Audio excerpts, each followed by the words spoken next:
హానోకు మరణించాడా లేదా, మరణం లేకుండా శరీరంతో సహా దేవుని దగ్గరికి వెళ్ళాడా అనే ఎన్నో ముఖ్యమైన విషయాల గురించి ఈరోజు మనం తెలుసుకుందాం.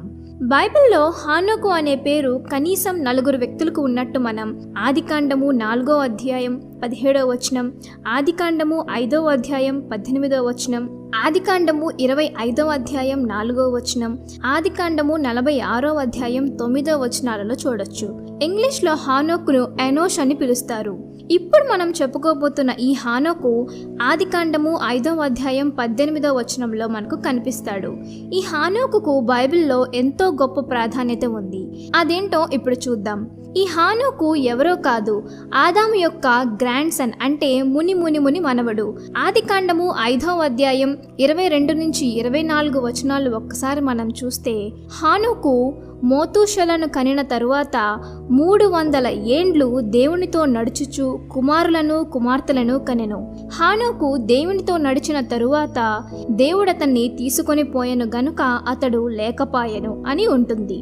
ఈ వచనాల గురించి మరింత వివరంగా మనం హెబ్రీలకు రాసిన పత్రిక 11వ అధ్యాయం 5వ వచనంలో, విశ్వాసమును బట్టి హానోకు మరణము చూడకుండునట్లు కొనిపోబడెను, అతడు కొనిపోబడక మునుపు దేవునికి ఇష్టుడై ఉండెనని సాక్ష్యము పొందెను, కాగా దేవుడు అతని కొనిపోయెను గనుక అతడు కనుపడలేదు.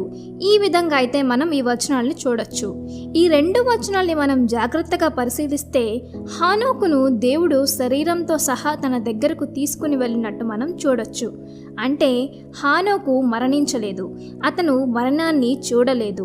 హానోకు మరణించకుండానే శరీరంతో సహా దేవుని దగ్గరకు వెళ్ళినట్టు మనం చూడొచ్చు. అయితే బైబిల్ మొత్తంలో మరణాన్ని చూడకుండా శరీరంతో దేవుని దగ్గరికి వెళ్ళిన ఇద్దరు వ్యక్తులు మనకు కనిపిస్తారు. ఒకరు హానోకు, 2 ఏలియా.